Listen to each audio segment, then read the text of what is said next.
Yeah. I know.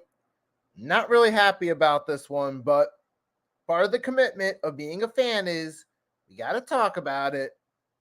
Let's get to it. Fasten your seatbelts for the realest Eagles and Sixers YouTuber! One who plays no clickbait and gets to the point! The myth, the legend, Nicky Steves! Come to my channel, you know the deal, yo boy, always keeps things real. I'm simply statue, think they slate, dropping unrealistic man, 2K takes for the clip. Even though cats like that get views closer to the millie, never hear me preach, look on to Philly. Before you watch the Eagles all the way through the early 22, authentic talk, forget what others do.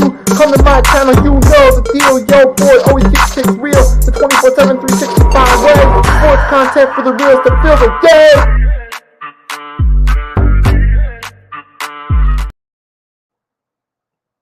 All right, we're just going to get straight into it from there for this one. So, welcome to Eagles versus Bucs Week 4 recap with Nicky Stees. As always, these recaps will be on my channel, link there in the chat, and the Hardcore Sports Network. As always, make sure to like and subscribe to both channels if you haven't done so. Let's get into it. Eagles in Week 4 fall to the Buccaneers 33-16 in an absolute embarrassing game. Just a complete abomination of a performance by this team. Where do we even begin? Let's start this one a little bit differently, shall we? I'm going to start this one by playing my short that I did after the loss. Brief little rant, and then we'll go from there with the recap. Give me one moment, folks. Hold up. I'm going to share the screen with you guys, and then we'll go from there.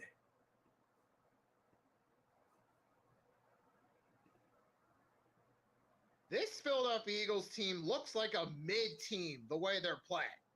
I know they're dealing with injuries, but the way they started off 2-2 through 4 games, especially this 33-16 loss to the Bucs, this is looking like an 8 or 9 win team the way things are going right now. I understand no AJ, no Devontae. You know, it's a tough spot, but what the hell was it with that play calling, man? Saquon only got 10 carries. Why didn't we try running the ball more? And Jalen Hurts, look, I understand he's limited, but at some point, he deserves some of the blame for this too. Some of it. And the defense, oh my gosh. Against a struggling offensive line, you only got to Baker twice? Seriously? And Vic Fangio is the streakiest defensive coordinator I've seen. This is looking ugly going into the bye. That's all I got. All right. Yeah, that was my short, and we'll go from there. We're going to start with the performance. Vic Fangio, that's a good way to start. Right where it finished. He is a streaky defensive coordinator.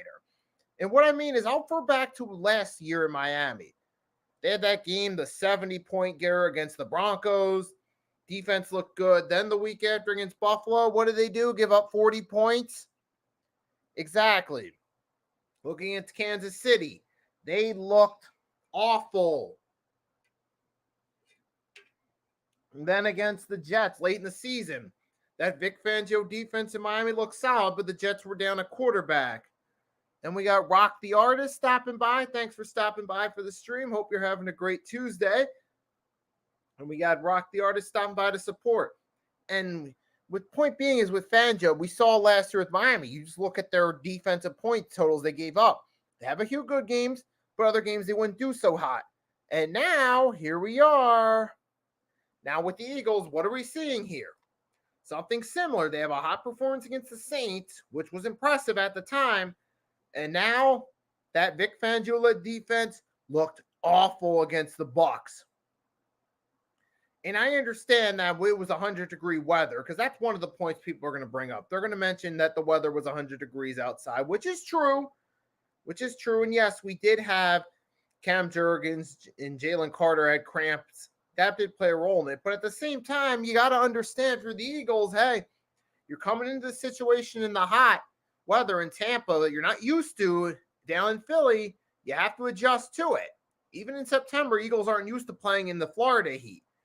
but you have to find ways to adjust to your situation. If you know that that's going to happen, what you might want to do is go practice, try to find a way to practice down in Florida.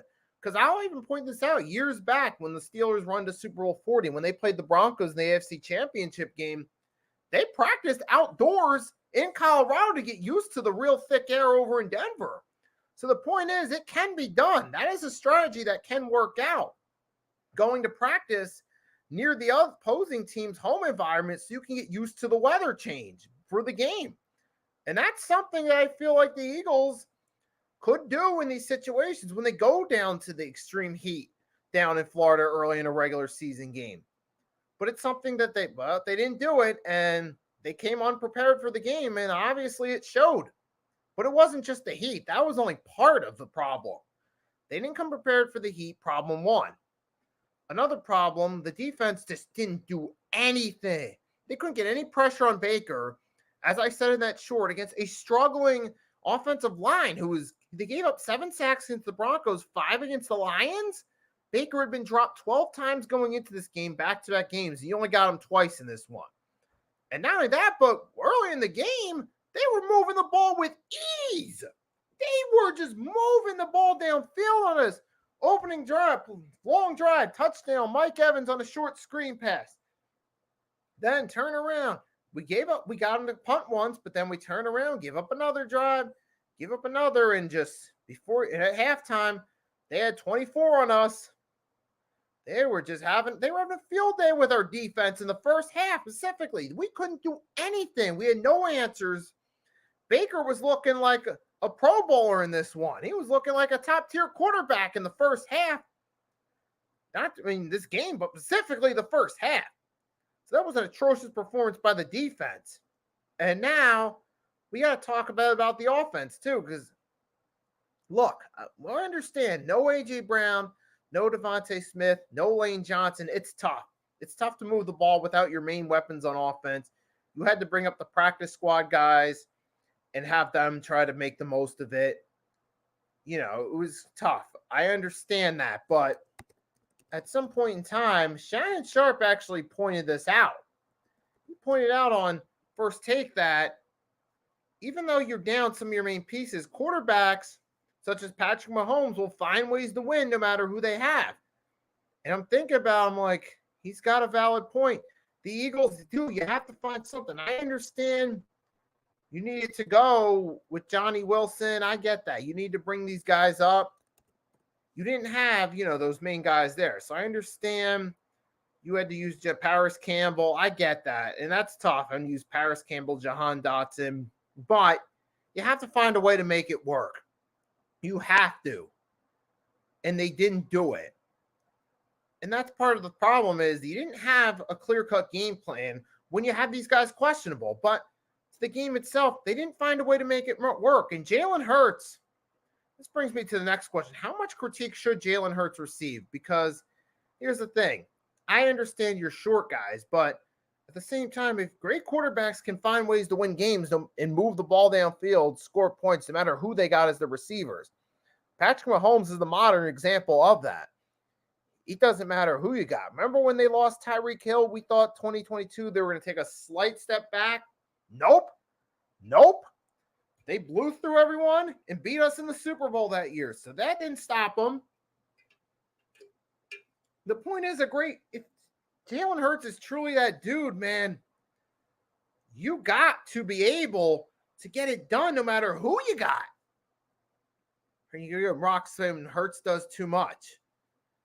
Yeah, him in the pocket, he just looked lost in the pocket. It's like, he still knows how to make plays with his feet, but we'll get to that one next. But he looks lost. The main thing for me is he looks lost in the pocket. He doesn't have that pocket presence. Without those key weapons there, he's just looking mid. And looks like we got someone's trying to pop in and join us. Looks like Leader Johnson, he's trying to pop in and join, but all right, his device isn't working. We'll see if he joins on or not. But that pending, let's keep it going with Hurts though. I mean, since that Super Bowl run, he hasn't played the same. Last year, he had flashes of brilliance at times. We saw the Buffalo game, the way he led us in that game, had a solid performance. The Miami game, solid performance. But then this season, he's been having too many turnovers this season. We've been seeing it. He's not the same person as 2022. When he got paid and Shane left, he fell off. Right. Yeah, but you got exactly that run, that magical run was when we had before he got paid and Shane Steichen, the offensive coordinator, before he took the head coaching job with the Colts. The offense just has not been able to do things the same since then. At some point in time, you have to point the finger at Jalen Hurts to some degree and say, hey, look, you haven't been playing that great. You didn't help us move the ball that well against the Bucs, and even against the Saints, when we were moving the ball, we had a fumble and an interception that cost us the opportunity to get more points. Now, that also does fall on the coaching staff for not kicking those field goals and going for them fourth. But even with that being said, though, well, that's on for Sirianni. When it comes to Hurts himself, though, he deserves some of the blame, too. You know, fumbling the ball, throwing those picks, you can't be doing that. You got to find ways to at least close the drive or at least set us up to get a field goal. And Sunday, it was a struggle all game long. At this point with Hurts, though, yeah, you got to feel like he has fallen off. It's become evident. I mean, last year was kind of an up and down type of year, but considering the whole team collapsed, we kind of gave him the benefit of the doubt going into this season. But now through 4 weeks, we're seeing what Hurts has done, and we're realizing, number one, Saquon Barkley is the focal point of this offense. Jalen Hurts is not the same dude since 2022. Because even if you truly were, you'd at least find ways to be more potent on offense, even without your best weapons. At least get us up to 24 points or something. If you're that great, if he was playing that great, at least something, but it's just not happening so far. We should have ran the ball knowing our defense was tired and couldn't stop nothing. And that was another thing, too. I didn't understand. Barkley got 10 carries, but that's it. Just 10 carries? We should have definitely gave him more. That's another problem. You saw the offense wasn't flowing as well with Hurts, but that's why you got Saquon Barkley. At least I thought that was the reason why, to help out with the run game. But if you're not going to utilize him to the best of his abilities, then what? Well, it's kind of then you start to ask questions. What are they doing with him? And now that brings me to the next question. Speaking of coaching, is Sirianni on the hot seat? I mean, Hurts, yeah, he's definitely got to do better. I mean, recap what I said about Hurts real quick before we move on. When we was about to score, I would have had Saquon run. Exactly, and I'll get back to Saquon. Yep, exactly. And remember that long run he had that got us in range. And with Hurts, man, he said he's pointing out that he's got to do better, which he's right. He's pointing out the obvious. But at the same time, man, there's a difference between saying it and actually doing it. And I'm starting to worry about Jalen Hurts' long-term future as the quarterback of this team. And speaking of long-term futures, we're going to switch gears to the coaching now. Mr. Nick Sirianni. What? I don't even know what to say. I mean, last week against the Saints, the main talking point by non-Eagles fans wasn't the fact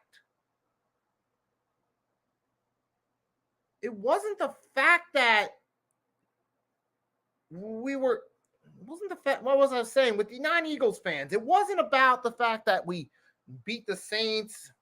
They were pointing out about Nick Sirianni's horrible decision-making in last week's game against the Saints.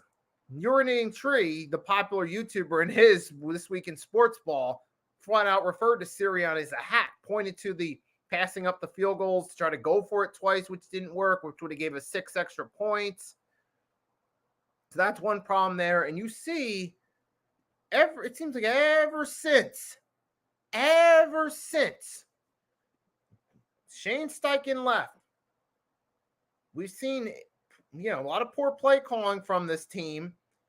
Last year was Brian Johnson. This year it's Kellen Moore, who's supposed to be a more competent offensive play caller, who's supposed to be more competent, yet we're seeing some of the same play calling issues we've seen last year, particularly in these past couple weeks. Like week 1, the play calling was certainly better. We saw that week 1 with us going with Saquon against the Packers. We're like, okay, run calling is much, the run plays, okay, the play calling is much better. Then all of a sudden we get to weeks 3 and 4, play calling was just like, the fuck are you guys doing? We were passing the ball way too much in this game on the offensive side. When your defense was struggling, the offense was the strong suit. You remember that one big run that Saquon had that started us off, that helped get us in position to finally score some points, but you don't consistently follow through on the run. Not saying that at that point it would have won us the game, but it would have at least given us a better shot at pulling off a comeback. It would have at least helped.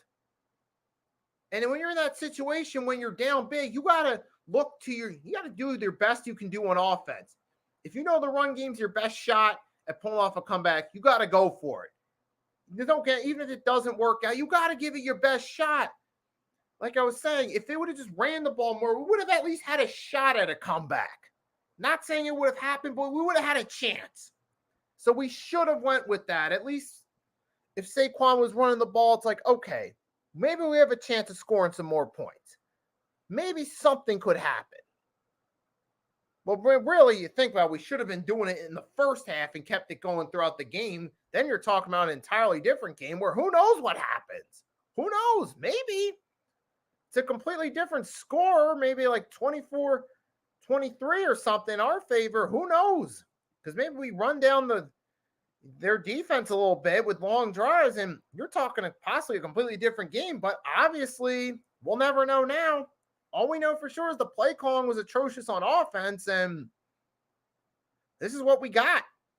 We got our asses kicked 33-16, and Sirianni's not looking too good. And we see it seems like there's another clash of conflict between him and Kellen Moore over the offense. And Sirianni last week, he said something. He used an analogy that Moore was driving the car, he was in the passenger seat. Now, at the time, what made me laugh was Eagles fans were joking, saying, put Sirianni in the trunk, let Kellen Moore drive. Now, those jokes were funny, but on a serious note, Sirianni seems like he's got his hands all over this offense too much when he shouldn't. So I feel like that's part of the problem. Now, we don't know for sure what's going on when they're setting up plays. We're not actually there. This is just speculation, but it appears as though Sirianni's fingerprints have been all over the offense since Steichen left. It's like he went on a bit of an ego trip thinking, hey, I got this team to a Super Bowl. We were so close to the win. We got a lot of the same talent coming back. We have a shot at winning one in these coming years. He may have gotten a little bit egotistical and tried to override everybody.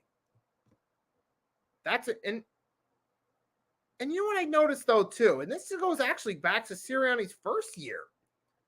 Remember the first year when we were pass happy when Miles Sanders was doing solid behind that offensive line back in 2021, the year we went 9-8 and lost to the Bucs, to Brady's Bucs in the wild card as the 7th seed.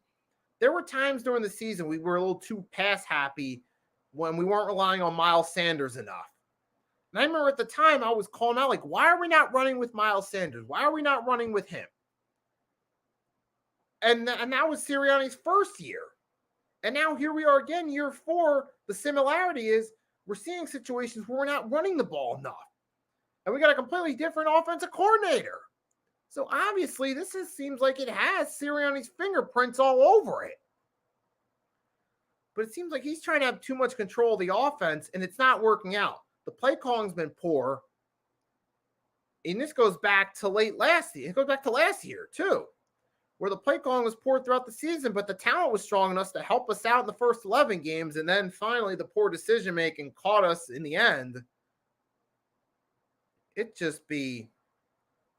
Right, and we always use Kenneth Gainwell, but the problem is we don't use our main running back enough. If we only done that a handful of times, and when we do, it actually works. Like last year with DeAndre Swift. Week 2 against the Vikings, we fed them the ball. We let them cook. Guess what? We dominated on the ground. The point being is when the Eagles actually do commit to the run, they actually get things done on offense, but they don't commit to it on a consistent basis. It's been a problem since Sirianni has become the head coach. It's been a problem throughout his tenure. So I have to look at that as one of the problems with him. And there's the supposed beef between Hurts and Sirianni. Now, we don't know if it's true, but it seems like there's always a lot of questions within the organization about how is Sirianni doing with the coach, with the offensive coordinator? Is he on the same page as the quarterback? Now, we don't know what's really going on behind the scenes. This is only speculation, but all this talk about Sirianni might not be on the same page with this person, that could suggest, that could fall into the category of where there's smoke, there's fire, and it could suggest that Sirianni might be part of the problem himself.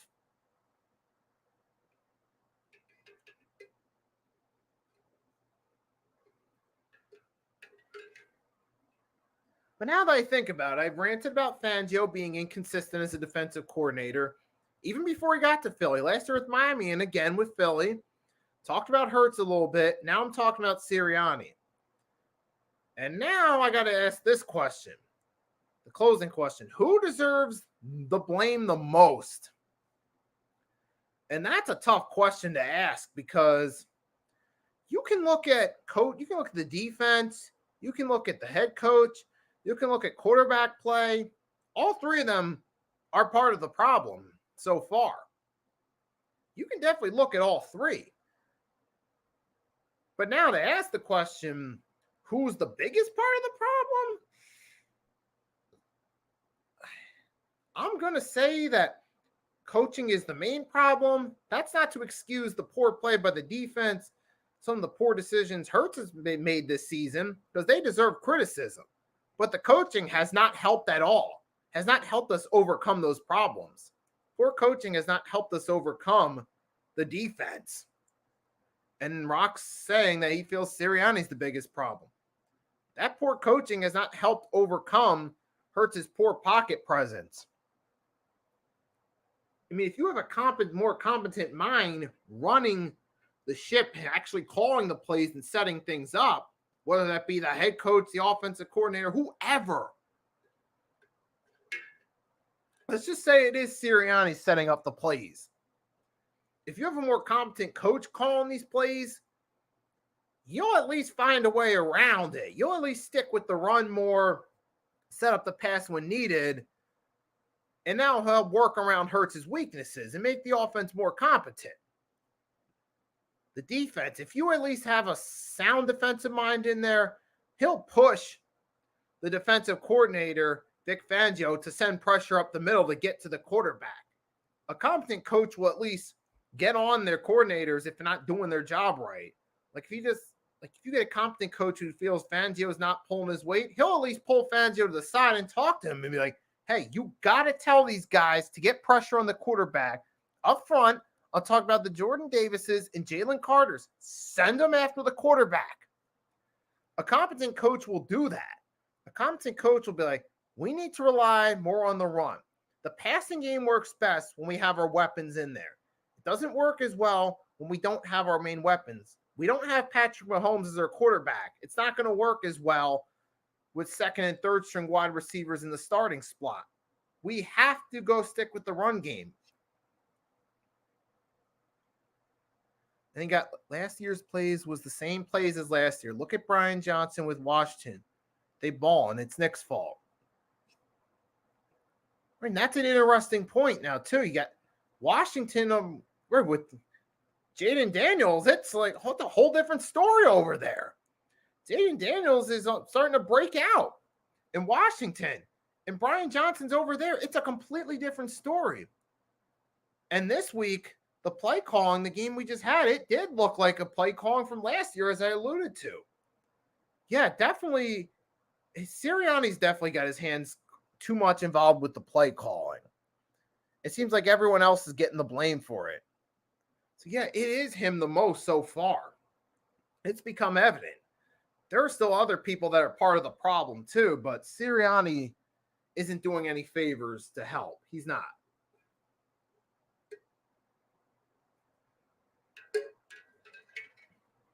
And it's amazing now. Everyone's talking about the possibility of Sirianni doesn't last the season. If we, as I alluded to in my short video, if we do end up having a mid-season going 8 or 9 wins, probably be getting the 8. If we end up doing that, getting the 7th or 8th seed in the NFC, then yeah, you could possibly look at booting Sirianni and wondering who's that coach of the future. Some people have suggested Bill Belichick, but I'm not going to get too much into that. All I'm going to say is that sounds promising, but at this stage in Belichick's, do you really think he's still got it, though, at this stage? I mean, now, if you want to say, okay, bring in Belichick, the coach, but keep him away from the GM office, okay, maybe you could give that a try, but is he still the same coach? Like, if you take away Belichick's GM powers, all the poor drafting he did late in New England, you just go off his resume as a coach, could he still get it done? I mean, at this point, he'd probably still, at this stage, be better than Sirianni, but I don't think he's really the best solution to our problems at this moment. But as of now, it's really hard to say who would be the right head coach as of now. That's something I have to think about and come back another time. Now, granted, at this point, Sirianni's such a hack that Belichick would be, even at this stage, a step up, but by how much? So to address those Photoshop photos of him in an Eagles hoodie, I don't know if he's really the right answer at this point. Even if he would be better than Sirianni. But that's another question for another time. The point is, though, I don't see Sirianni lasting long here the way things are going. He just doesn't seem like the right guy. I mean, it's one of those things of, hey, we gave it a shot, but it doesn't look like it's working out. It's mainly the talent that helped us succeed throughout it. You had Shane Steichen, the offensive coordinator. You see what he's doing in Indianapolis. He doesn't have a whole lot to work with there, but he's making the most of it. Last year, he didn't have a real starting quarterback. He had Gardner Minshew majority of the season, and the Colts still won 9 games. This year, Richardson struggled early. He got injured again. He's questionable. And you don't know how long he's going to last with injury concerns. And they're still in the mix. They're still competitive. Shane Steichen's making the most of what he has as a coach in Indianapolis. The point being is he was the biggest contribution offensively to that Super Bowl run. The point I'm getting at is with Sirianni, this performance against the Bucs showed that he isn't the right guy going forward. Man, we're going to have a lot of time, though, to talk about Sirianni throughout this season. So now to talk about the Eagles' performance against the Bucs, I'm giving this one an F. Even if we did get 16 points to make it a little bit competitive on the scoreboard, I'm giving this performance in letter grade of F against the Bucs. I understand you're down without your starting guys, but the team effort was horrible. The defense looked atrocious. The play calling was trash. That's still not an excuse, man. If you really thought the passing game wasn't going to hold up as well, rely more on the run. And you didn't even try doing that. You barely made an effort to commit to the run. So I give this an F. I mean, I understand injuries, but that's not an excuse. Now, if we would have lost a close competitive game and gave it our best shot, then I would have an entirely different perspective of this loss. But to get blown out that way against Tampa, I give this an F. So I'll end it at that. Let's go to the bye week. Get AJ back. Get Smitty and Johnson out of protocol to at least give us some hope for when we come back week 6 against the Browns. That's all I'm going to say for now. I feel like I've ranted enough. I've gotten to the main point. Everyone did a poor job in this one. Sirianni's consistently doing poor. So, I'll leave it at that. So, to everyone that tunes in, Rock the Artist, everyone else that stopped by, thanks for stopping by. Hope you enjoyed this. Tomorrow night, exclusively on the Hardcore Sports Network at 8 p.m. Eastern Standard Time, I'll be hosting Week 5, the NFL Pick'ems roundtable discussion. We give our picks for Week 5. So, you can tune into that tomorrow, 5 p.m. Eastern Standard Time. I'll share the link to it on my Twitter. And I'm going to drop, for those that don't follow me on Twitter, I'll drop the link to my Twitter real quickly in the chat so you guys can follow me.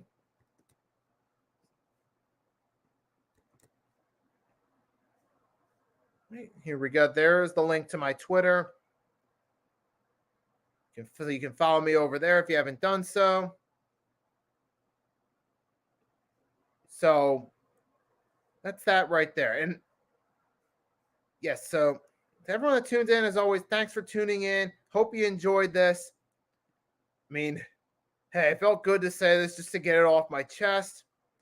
Now I'm going to move on, leave it at that, go into the bye week. So I'll leave it at this. Everyone always thanks for tuning in. Hope you have a great rest of your night. And until next time, boy Nicky Stees signing off.